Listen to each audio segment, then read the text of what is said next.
Hi there, this is Thea Ford with renaldiethq.com. And today I've been talking a little bit about medications in the past few weeks. And today I want to talk specifically about medications that you take for diabetes. So if you have diabetes and you have kidney failure, your amount of medications or specific medications that you're taking may be affected. So I wanted to go over some of that today. There's a lot of information. This article is from my Renal Dietitian Nutrition group, and it's reprinted from an article in a 2015 journal. So it should encompass most of the medications that we use for diabetes today. But the bottom line is this.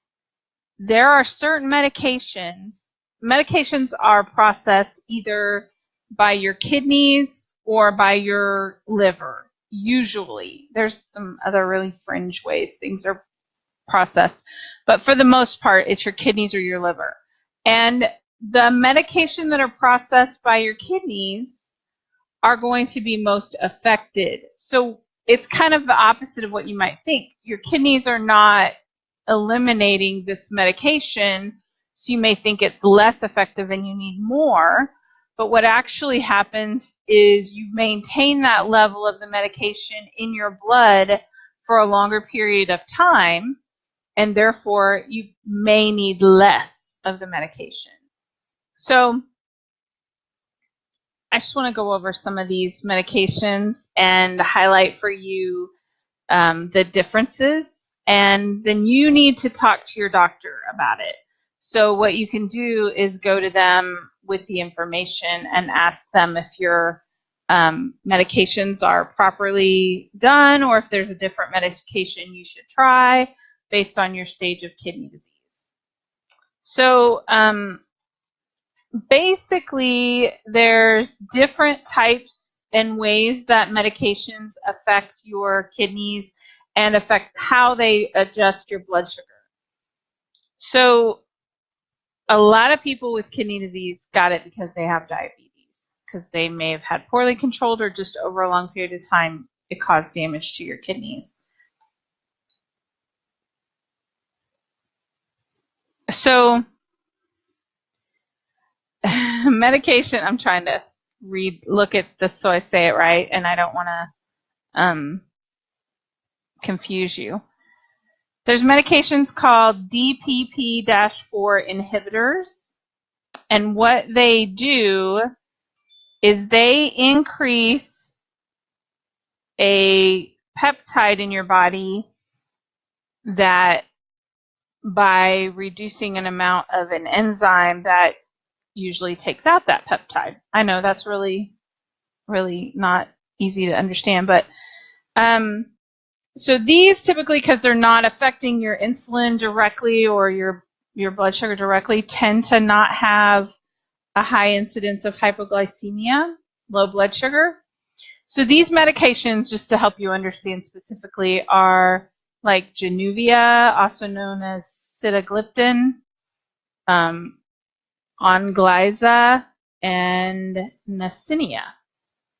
So a lot of medications, like Januvia, this says has a 3.8-fold increase in availability in patients with severe renal impairment. So they recommend that you decrease the dose if you have a certain level of creatinine clearance, which is less than 50 mils per minute.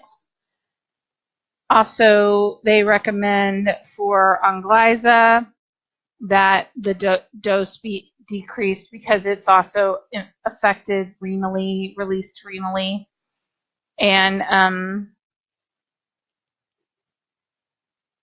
there's another medication called Tragenta, also known as linagliptin.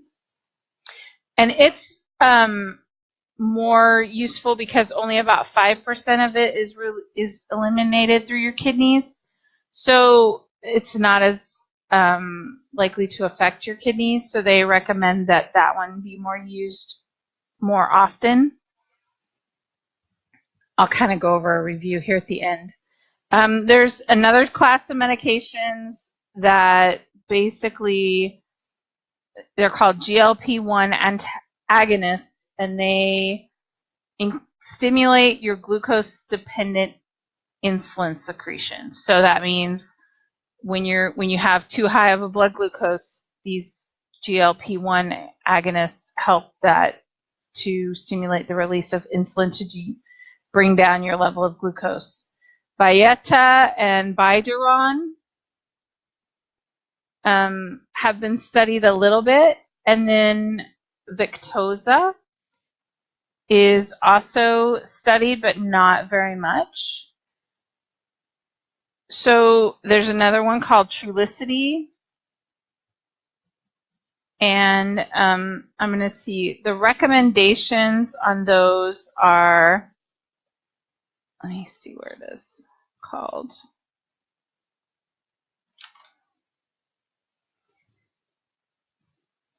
The abiglutide, Tanzium is recommended at all levels of creatinine clearance.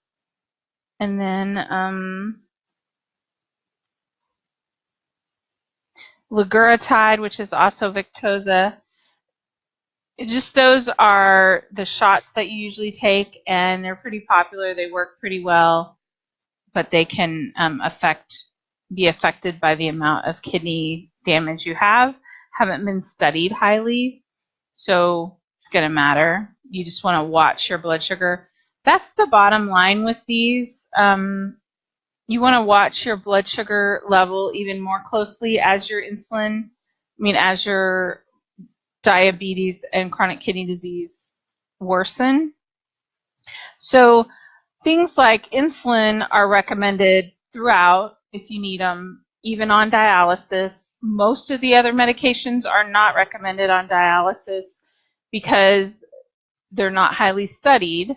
There's one called sulfonylureas, which are like glipizide, glimepiride, and glyburide. They're not processed through the kidney so much, and they work pretty well. So those are more recommended for patients on dialysis. And obviously, I'm not saying that you should do your own medications or change anything. You always should go to your doctor. I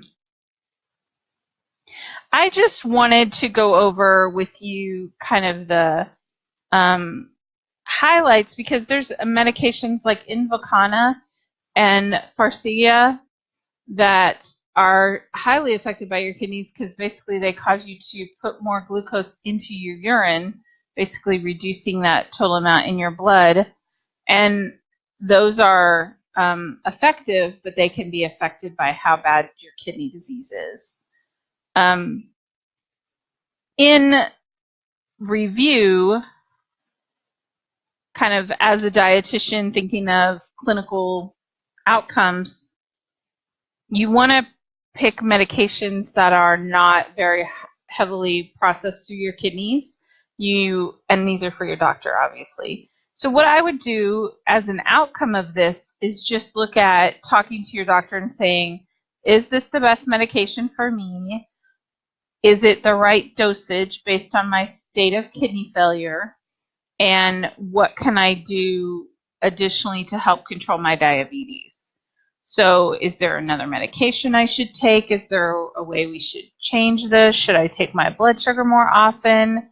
Because basically, like I said at the beginning, what's happening is your body then doesn't process as much of the medication, so it stays in your body longer, causing you to have lower blood sugars over a longer period of time. Of course, that's what we want, but we don't want to overdose that and cause you to have too low of blood sugars, because that's a problem as well.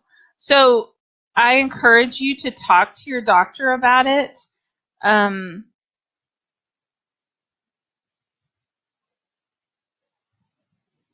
I was looking real quick, sorry. it's just really important to continue to check your blood sugar levels and what your track those and make sure that your medications are adjusted as your kidney disease worsens, because it does affect how well you process those medications. So thanks for listening today. I really wanted to go over this because I think it's something we don't think about and we don't consider, and it can be a significant effect to your condition. So thanks. Have a great day, and I will talk to you tomorrow.